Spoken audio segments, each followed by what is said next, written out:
Hello viewers, welcome to my YouTube channel. আজ আমি class 12-এর video নিয়ে চলে এসেছি। আজকে করাবো লিও টলস্টয়ের লেখা 3 কোয়েশ্চেন্সের এমসিকিউ এর পার্ট 2। পার্ট 1-এর এমসিকিউ এবং টেক্সটের ভিডিও আগে দিয়ে দিয়েছি, লিঙ্ক তোমরা ডেসক্রিপশন বক্সে পেয়ে যাবে, দেখে নাও। আর যারা চ্যানেলটাকে এখনও সাবস্ক্রাইব করোনি অবশ্যই সাবস্ক্রাইব করে বেল আইকনটা প্রেস করে দাও, কারণ আমি এভাবেই কিন্তু গোটা 12-এর টেক্সটটা কভার করব, যেভাবে প্রত্যেকটা করছি। আগের ভিডিওর লিঙ্কও তোমরা ডেসক্রিপশন বক্সে পেয়ে যাবে বা প্লে লিস্টে গেলেই দেখতে পাবে। আর যদি ভিডিওগুলো ভালো লাগে অবশ্যই কিন্তু বন্ধুদের মধ্যে শেয়ার করো। চলো ক্লাসটা শুরু করি। আগের দিন আমি 40টা প্রশ্ন করিয়েছিলাম, আজকে 41 নম্বর থেকে শুরু করছি। দেখো, the czar repeated his questions after digging 1 bed, several bed, 3 beds না 2 বেডস। কতগুলো বেড খোঁড়ার পর জার আবার তার প্রশ্ন রিপিট করেছিল? 2 বেডস, তাহলে অপশন ডি। বুঝতে পারছো নিশ্চয়ই যে কতটা খুঁটিয়ে টেক্সটটা পড়লে তবেই কিন্তু উত্তরগুলো দিতে পারবে। তো বারবার বলছি, টেক্সটের ভিডিও বারবার দেখো, টেক্সট খুব ভালো করে পড়ো। Next, the man who ran out of the wood had a wound in his. কোথায় তার ক্ষত ছিল মানুষটার? হেড, আর্ম, বেলি না লেগ? পেটে ছিল, তাহলে option C. Next morning the czar saw the hermit busy in talking with the wounded man, busy in nursing the wounded man, sowing seeds in the bed, digging the ground. পরের দিন সকালে কিসে ব্যস্ত ছিল হারমিট? Sowing seeds in the bed, যে মাটিগুলো খোঁড়া ছিল সেখানে বীজ পুঁততে, তাহলে option C. The jar took from the hermit a towel, a handkerchief, a gauze to a shirt to bandage the man's wound. মানুষের ক্ষতটা, এই মানুষটা ক্ষতটা বাঁধার জন্য হারমিটের কাছ থেকে যার কী নিয়েছিল? তার টাওয়েলটা নিয়েছিল, তাহলে option A. The story 3 questions is written in the form of A. কীরকম ফর্মে লেখা এই 3 কোয়েশ্চেন্সের স্টোরিটা? এটা একটা প্যারাবেল, তাহলে option C.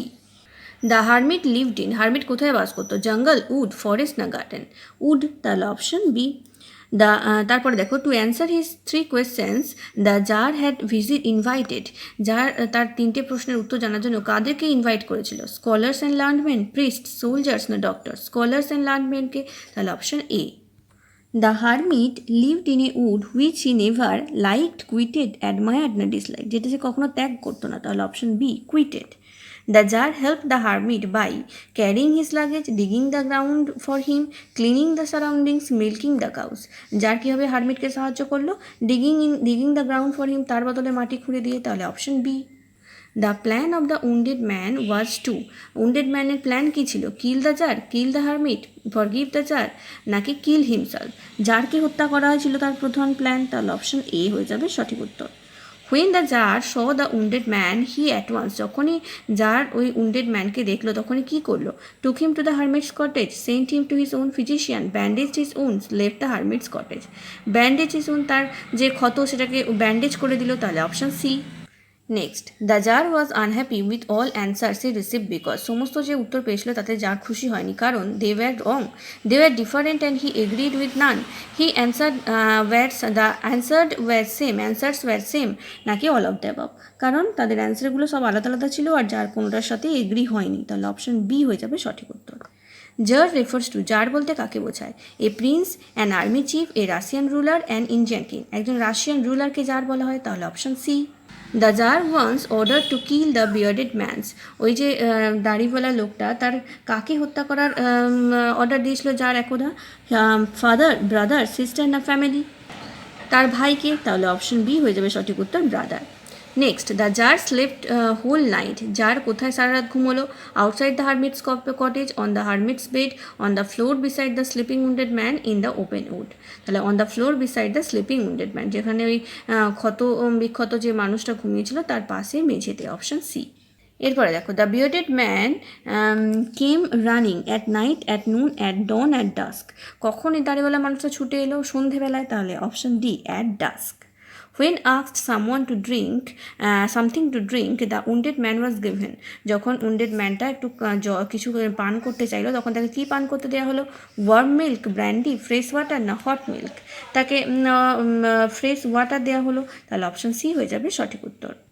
The jar and the hermit let him sleep under the trees, took him to the hospital, informed his relatives, carried the wounded man inside the hut and laid him on the bed. এটা হয়ে যাবে carried the wounded man inside the hut and laid him on the bed, তাহলে ঘরের ভেতর নিয়ে গেল wounded ম্যানটাকে আর তাকে বিছানায় শুতে দিয়েছিল। পরের প্রশ্ন, the wounded man promise to serve the tsar. Wounded man জারকে প্রমিস করেছিল কি করবে? As his constant companion, as his counsellor, as his most faithful slave, as his friend. কীভাবে তাকে সেবা করবে? As his most faithful slave হিসাবে, তাহলে option C. The wounded man asked for something to drink when he fell fainted. The jar was slipping. The blood from his wound stopped flowing. He saw the hermit drinking something. তাহলে কখন জল পান করতে চাইলো? যখন রক্ত তার থেমে গেল, রক্ত পড়া, তাহলে the blood from his wound stopped flowing. Option C.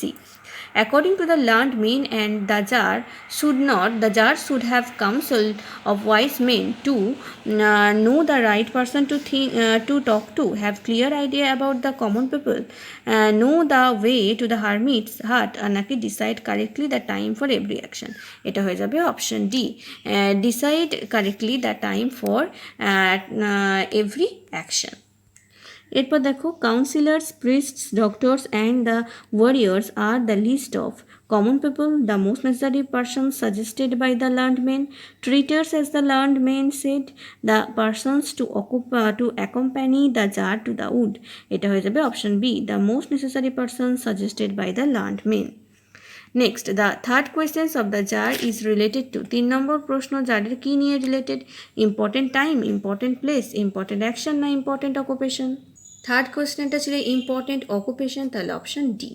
প্রথম প্রশ্ন কী ছিল, দ্বিতীয় প্রশ্ন কী ছিল, তৃতীয় প্রশ্ন কী ছিল, এগুলো কিন্তু খুব ভালোভাবে মনে রাখবে। আমি টেক্সট পড়ানোর সময়তেও বলেছিলাম, তোমরা নিশ্চয়ই যারা টেক্সটের ভিডিও দেখেছো তারা বুঝতে পারছো। চলে আসবো পরের প্রশ্নে। Question number 64, the hermit answer the questions of the czar just when he asked the same day the next day in front of the wounded man. কখন হারমিট উত্তর দিয়েছিল জারের প্রশ্ন? পরের দিন, তাহলে এটা হয়ে যাবে option C, the next day. Seeing the tsar, the hermit, জারকে দেখে হারমিট কী করলো? Welcome him with a bouquet, welcome became angry on him, offered him drinks, greeted him and went on digging. এটা হয়ে যাবে option D, greeted him and went on digging. তাকে welcome মানে অভিবাদন জানালো এবং আবার সে মাটি খুঁড়তে লেগে গেল। পরের প্রশ্ন, giving the spade to the tsar, the hermit sat down. স্পেডটা দিয়ে মানে কোদালটা জারকে দিয়ে হারমিট কী করলো? কোথায় বসে পড়লো? On the bench, on the ground, on the chair under the tree, went to the hut to take rest. গ্রাউন্ডে, মাটিতে বসে পড়লো, তাহলে option B, on the ground. The short story 3 questions was published in the year. কত সালে publish করা হয়েছিল 3 question? 1895, 1875, 1885, 1888। এটা হয়ে যাবে 1885। Next, in his first question the tsar sought to know about. প্রথম প্রশ্নে কী জানতে চেয়েছিল? Right men, right action, right অ্যাকশানটা দুবার হয়ে গেছে, রাইট টাইম হবে এটা, আর নাকি রাইট ওয়েজ। তাহলে উত্তর হয়ে যাবে রাইট টাইম, অপশান সি। পরের প্রশ্ন, some scholars said that the jar must live by drawing in advance a table of days, months, years, না all of the above? all of the above বলেছিল, days, months, years, সবারই table তৈরি করতে হবে, তাহলে option D. The czar went to the forest to visit the hermit by a। কিসে চেপে jar হারমিটের সাথে দেখা করতে জঙ্গলে গেছিল? কার, চ্যারিয়ট, হর্স না মিউল? হর্সে চেপে, তাহলে অপশন সি। এরপরে দেখো, the hermit was digging the ground because he was, কেন মাটি খুঁড়ছিল? Making seed beds, hiding treasury, making a well, trying to teach the tsar a lesson. কারণ সে সিড বেডস তৈরি করছিল, বীজ পোতার জন্য মাটি তৈরি করছিল, তাহলে option A. The sleep of the tsar that night was scrappy, light, sound, না সামটাইমস সাউন্ড সামটাইমস স্ক্র্যাপি। কীরকম ছিল? সাউন্ড স্লিপ ছিল, তাহলে option C. The jar slept profoundly because he was tired. He had nothing to do. He saw a beautiful dream. He took some sleeping pills. কারণ he was tired, খুব ক্লান্ত ছিল, তাই ঘুমিয়ে পড়েছিল, তাহলে option A. The man came out from his ambush because he had to eat something. The jar was not returning. He had to return home. The guards were searching for him. কারণ jar fit ছিল না দেখে সে বেরিয়ে এলো, এটা হয়ে যাবে the jar was not returning, option B. The czar was very glad because, czar খুব খুশি হয়েছিল কারণ he had found his enemy had become his friend, his bodyguard came to receive him, he had a good breakfast. কারণ তার শত্রু তার বন্ধু হয়ে গেছিলো, তাহলে option B, his enemy had become his friend. The hermit explained that the jar could know his answers to his questions from dictionary, knowledge book, the wounded man, his own experience. তাহলে hermit বলেছিল jar তার প্রশ্নের উত্তর তার experience থেকেই পেয়েছে, তাহলে এটা হয়ে যাবে option D, his own experience. The word porch means, porch বলতে কী বোঝানো হয়েছে? এন্ট্রি, স্পেস, উইন্ডো সিল না কভার্ড এন্ট্রান্স? এটা হয়ে যাবে option D, covered entrance. The jar thought that if he could know the answers to the 3 questions he would never, যার ভাবলো যদি এই 3টে প্রশ্নের উত্তর সে জানে তাহলে সে কখনোই কী হবে না, ফেল করবে না। তাহলে অপশান সি, FAIL, ফেল হয়ে যাবে সঠিক উত্তর। The hermit listen to the jars questions while he was, hermit যখন জারের কোয়েশ্চেন শুনছিল তখন সে কী করছিল? মেডিটেটিং, ওয়ার্কিং না প্রেইং? ওয়ার্কিং কাজ করছিল, তাহলে অপশান সি। দেখো এরপর হচ্ছে the questions occurred in the mind of the, ওই যে প্রশ্ন 3টে কার মাথায় এসেছিল? জার, হারমিট, লার্নম্যান না বিয়ার্ডেড ম্যান? জারের মাথায় এসেছিল, তাহলে অপশান এ হয়ে যাবে সঠিক উত্তর। তাহলে আজকের ভিডিওটা এই পর্যন্তই। আমি মোট 80টা MCQ নিয়ে আলোচনা করলাম। আশা করি এগুলো করলেই তোমরা পুরো টেক্সটটা কভার করতে পারবে। আর বারবার বলছি টেক্সটের ভিডিও ভালো করে দেখো, নাহলে কিন্তু অন্য এর বাইরে MCQ এলে আর করতে পারবে না, বা শর্ট কোয়েশ্চেন করার জন্য টেক্সট কিন্তু খুব ভালো করে পড়তে হবে। তোমরা অবশ্যই টেক্সটের ভিডিওগুলো দেখো। আর যদি চ্যানেলটাকে এখনও সাবস্ক্রাইব না করে থাকো অবশ্যই সাবস্ক্রাইব করে বেল আইকনটা প্রেস করে দাও, আর ভিডিওগুলো বন্ধুদের মধ্যে শেয়ার করো। Thank you.